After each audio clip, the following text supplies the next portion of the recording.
Assalamualaikum warahmatullahi wabarakatuh.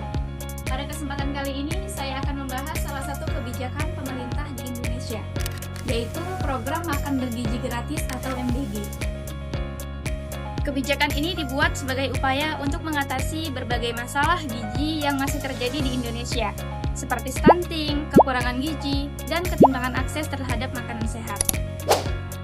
Sebelum adanya program ini, masih banyak anak yang tidak mendapatkan asupan makanan bergizi yang cukup.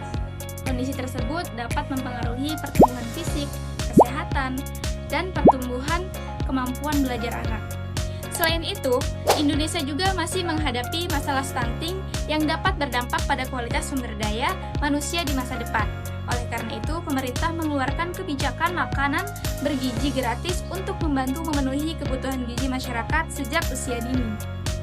Program makan bergizi gratis merupakan kebijakan pemerintah yang bertujuan meningkatkan kualitas gizi masyarakat, khususnya anak-anak sekolah, balita, serta ibu hamil.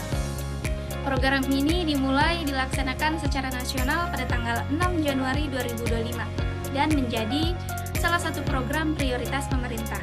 Kebijakan ini dibuat sebagai upaya untuk mengatasi berbagai masalah gizi yang masih terjadi di Indonesia, seperti stunting, kekurangan gizi, dan ketimpangan akses terhadap makanan sehat. Mendorong peningkatan kualitas sumber daya manusia di Indonesia di masa depan.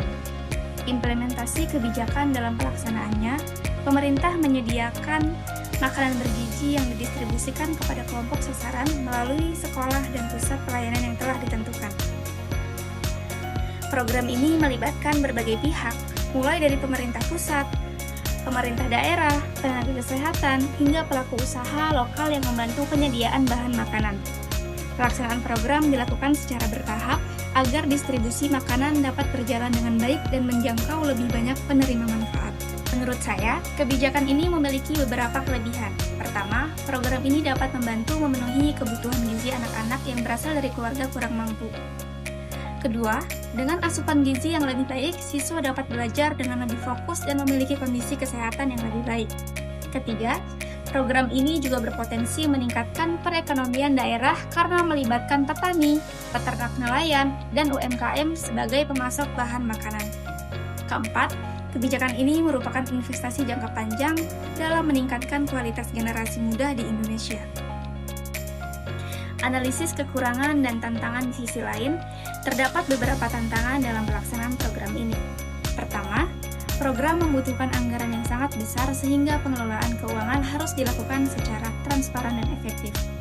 Kedua, distribusi makanan ke seluruh wilayah Indonesia tidak mudah, terutama di daerah terpencil yang memiliki keterbatasan akses transportasi. Ketiga, kualitas dan kebersihan makanan harus selalu diawasi agar makanan yang diberikan benar-benar aman dan bergizi. 4. Diperlukan evaluasi berkelanjutan agar program dapat berjalan sesuai tujuan dan tidak menimbulkan pemborosan anggaran.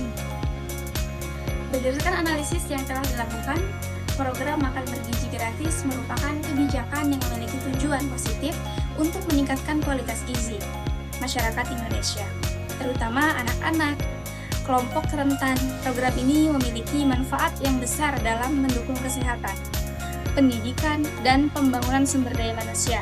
Namun, keberhasilannya sangat bergantung pada pengelolaan anggaran, pengawasan pelaksanaan, serta kerjasama antar pemerintah dan masyarakat.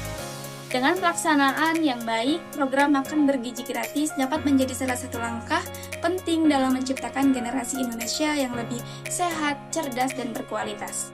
Sekian analisis yang dapat saya sampaikan.